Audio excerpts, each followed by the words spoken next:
जहाँ तक फीडर की आपने बात की तो देखिए एक ख़ास हद एज के बाद बच्चों को फीडर देना आप बच्चों के साथ अच्छा नहीं कर रहे। ऐसे बच्चे बड़े होकर लेज़ी अडल्ट्स बनते हैं और वो लाइफ में कोई खातर खा तरक्की नहीं कर सकते, बिल्कुल कंपेटिटिव नहीं होते, बी टाइप पर्सनैलिटी डेवलप हो जाती है अगर आप उसको ज़रूरत से ज़्यादा फीडर देते हैं। उसके बाद जैसे आपने बात की तो टॉयलेट ट्रेनिंग भी एक ख़ास एज में शुरू हो जानी चाहिए। बहुत जल्दी करेंगे बच्चे को मसले होंगे, उसकी पर्सनैलिटी ग्रूमिंग का मसला होगा, और अगर ज़रूरत से ज़्यादा लेट करेंगे कुछ लाड प्यार में, फिर भी बच्चे के साथ आप नुकसान कर रहे हैं। जो पेरेंट्स बच्चों को मारे, लोगों के सामने डांटे, थोड़ा इंसल्ट करें या अकेले में भी करें, तो उस वक्त बच्चों की क्या सिचुएशन होती है बताइएगा। क्योंकि कल ना मेरी बेटी की बर्थडे थी फराल की, तो हम गए वहाँ पर ना, तो किसी सामने वाले टेबल पर रेस्टोरेंट में किसी माँ ने अपनी छोटी बच्ची को, कोई 6 साल 7 साल की होगी, उसको लगा के 2-3 थप्पड़ मारे। वो अपने भाई से लड़ रही थी, भाई भी छोटा था, तो वो उसने सबके सामने ना अम्मा जी लगाया। वो खाना खा रही थी फराल, एकदम से कहती है मामा ये क्या तरीका है, व्हाट अ टॉक्सिक मदर। मैंने कहा, मैं मेरी दोस्तों को मैंने कहा मैं कभी इसको हाथ ना लगाऊं। उस औरत को कह रही है टॉक्सिक मदर, तो मैंने कहा मुझे क्या कहेगी। मैंने कहती है नहीं मामा इतनी ज़ोर ज़ोर से मारा है यार, बच्ची बिलक बिलक के रो रही। मैंने कहा बच्चे तो ये फील करते हैं। तो अब मुझे ये बताइए कि बच्चों की फिर मेंटल ग्रोथ को क्या होता होगा। जिनकी पिटाई हो रही है तो देखने वाली फराल थी ना, जो देख नहीं रहे पिट रहे हैं, उनका क्या हाल होता होगा लोगों में, प्लीज़ बताओ। अच्छा, इसमें देखें कि सबसे पहले तो ये है कि बच्चों को डिसिप्लिन करने के लिए वैसे मारना तो बिल्कुल नहीं चाहिए। ये आमतौर पे यहाँ पे मैं एक थोड़ा सा पेरेंट्स को भी कहना चाहूँगा कि अपने थोड़ा से हमें नॉस्टैल्जिया से बाहर निकलना है। अच्छा। हर एक का दौर सुनहरी दौर होता है, नो डाउट आप लोगों का दौर बहुत अच्छा था, लेकिन आज के बच्चे का जो दौर है उसके लिए यही सुनहरी दौर है। माँ तो यही कहती है हमारे अब्बा अम्मा तो सोटी उठ के तो हमें खींच देते थे, तो हम तुम्हें एक हाथ लगाएं तो तुम आवाज़ निकालते हो। अच्छा, उसमें यह है कि पहले वाले बच्चे कुछ बर्दाश्त भी कर जाते थे, लेकिन ये ज़रूरी नहीं कि जो पहले चीज़ें हो रही थी वो ठीक ही हो रही थी। अच्छा। बहरहाल ये चीज़ें गलत हैं बच्चे की इमोशनल ग्रोथ के लिए, फिज़िकल डेवलपमेंट के लिए भी इवन ये चीज़ें ठीक नहीं है। तो सबसे पहले तो बच्चों को डिसिप्लिन करने के लिए मारना बिल्कुल नहीं चाहिए। अब दूसरी बात, जहाँ तक डांटने की भी बात है, तो देखिए कि बच्चे को पब्लिक में या किसी रिलेटिव के सामने या किसी दूसरों के सामने बिल्कुल नहीं डांटना चाहिए।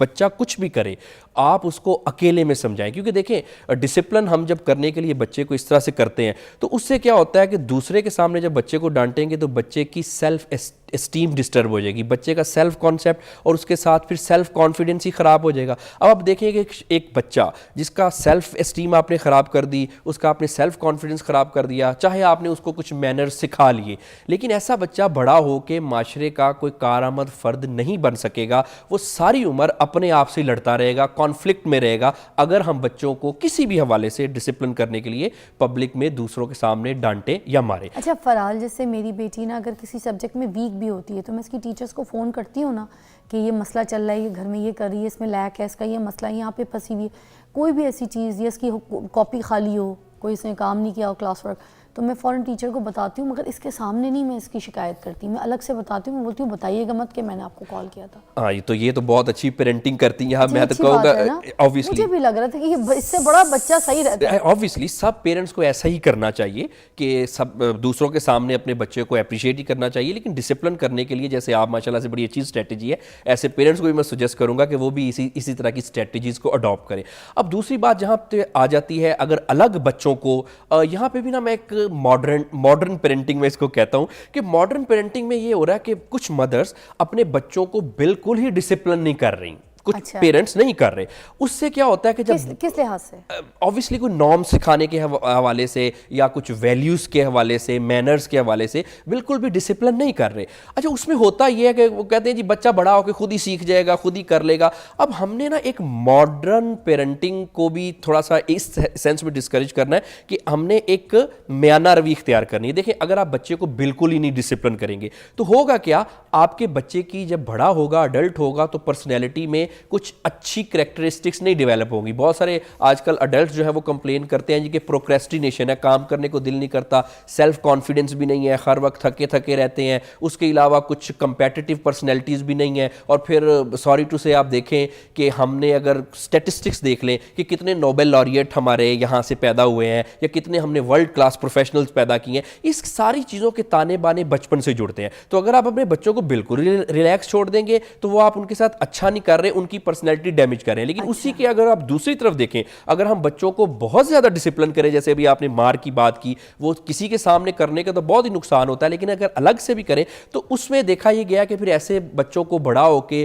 कोई पर्सनैलिटी डिसऑर्डर्स हो सकते हैं, कोई OCD ऑब्सेसिव कंपल्सिव डिसऑर्डर ऐसे बच्चों को हो जाता है जिनको हम बहुत ज़्यादा डिसिप्लिन मतलब करें। बच्चों को ट्रिक, टेक्निक, प्यार, मोहब्बत और कंपनी के साथ समझाना है, ना कि जूते लात मार। जी ऑब्वियसली देखें ना, पेरेंट्स को अगर पेरेंट्स मैं यही पे अक्सर मेरे पास आते हैं पेरेंट्स क्लिनिक पे, तो वो जी सबसे पहले ये शिकायत करते हैं जी हमारा बच्चा शरारतें बहुत करता है। तो मैं अक्सर पेरेंट्स को कहता हूँ कि अगर बच्चे शरारतें नहीं करेंगे तो क्या मैं और आप करेंगे शरारतें? फिर वो बच्चे थोड़ी हैं। मुझे ये बताइए, जज्बाती निशानियां कौन कौन सी होती हैं बच्चों के अंदर? कैसे पता चलेंगे जो बच्चा जज्बाती मसाइल का शिकार होता है, हम कैसे एड्रेस करेंगे कि ये इस सिचुएशन में फंसा हुआ है? अच्छा, इसमें सबसे पहले तो कुछ सिम्टम्स होती हैं।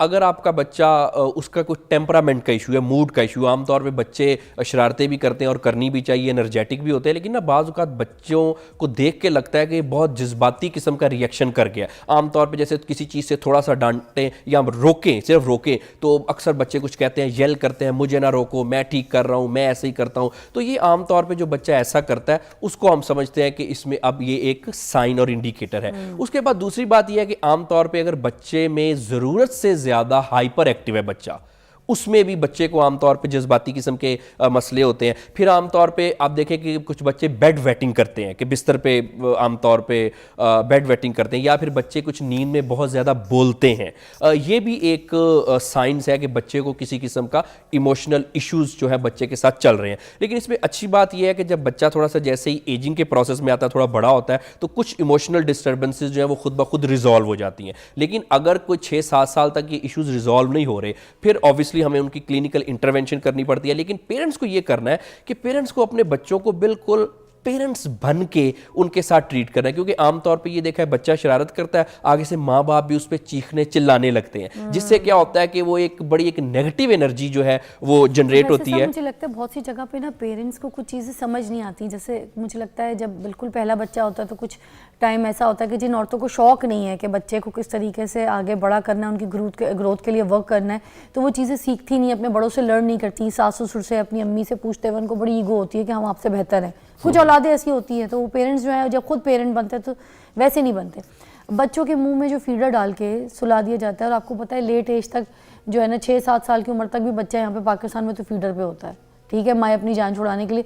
तो वो बच्चे रात को वॉशरूम यूज़ किए बगैर बिस्तर पे जिस तरीके से खेलते हैं, आईपैड में लगे होते हैं, वहीं सो जाते हैं।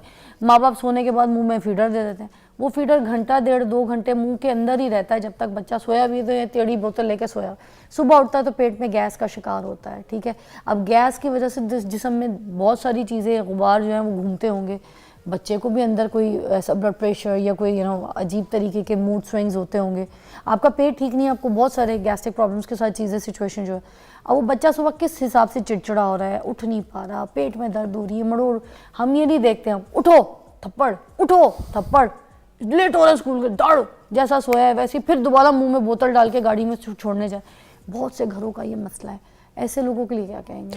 सबसे पहले तो जहाँ तक फीडर की आपने बात की, तो देखिए एक ख़ास हद एज के बाद बच्चों को फीडर देना आप बच्चों के साथ अच्छा नहीं कर रहे। ऐसे बच्चे बड़े होके लेज़ी अडल्ट्स बनते हैं और वो लाइफ में कोई खातिर खा तरक्की नहीं कर सकते, बिल्कुल कंपेटिटिव नहीं होते, बी टाइप पर्सनैलिटी डेवलप हो जाती है अगर आप उसको ज़रूरत से ज़्यादा फीडर देते हैं। उसके बाद जैसे आपने बात की, तो टॉयलेट ट्रेनिंग भी एक ख़ास एज में शुरू हो जानी चाहिए। बहुत जल्दी करेंगे बच्चे को मसले होंगे, उसकी पर्सनैलिटी ग्रूमिंग का मसला होगा, और अगर ज़रूरत से ज़्यादा लेट करेंगे कुछ लाड प्यार में, फिर भी बच्चे के साथ आप नुकसान कर रहे हैं। चीज़ें भी तो मेंटल ग्रोथ को डिस्टर्ब करती हैं। ऑब्वियसली ये मेंटल और इमोशनल ग्रोथ ही है ना, कि अगर आप ज़्यादा देर तक बच्चे को टॉयलेट ट्रेनिंग नहीं करवाएंगे तो ऑब्वियसली बच्चा जो है वो उसकी पर्सनैलिटी ग्रूम नहीं होगी। अब फिर हम अक्सर आप देखिए ना, क्या वजह है कि जो अडल्ट एज में बच्चों को इतने मसले होते हैं, बड़ों को क्यों मसले होते हैं? उसके सारे ताने बाने बचपन से ही मिलते हैं। अब उसमें दूसरी बात जो आपने कही है कि जी बिल्कुल, पेरेंट्स को इमोशनल पेरेंटिंग नहीं करनी। अगर अपने बच्चे के इमोशंस ठीक करने हैं तो इमोशनल पेरेंटिंग नहीं करनी। बच्चे ने बच्चा ही बनना है, लेकिन आपने बच्चा नहीं बनना, आपने बड़ा बन के इसको डील करना है। थैंक यू सो मच, आपके टाइम का बहुत बहुत शुक्रिया। बड़े अच्छे तरीके से, बड़े आसान लफ्ज़ों में आपने हमें बहुत तरीके से समझाने की कोशिश की है। आपको आई होप ये सेगमेंट बहुत अच्छा लगा होगा। हम सेकंड अपने ब्रेक की तरफ, जो दूसरे मेहमान उनकी तरफ पहुँचेंगे, फिर हम लेंगे एक छोटे से ब्रेक।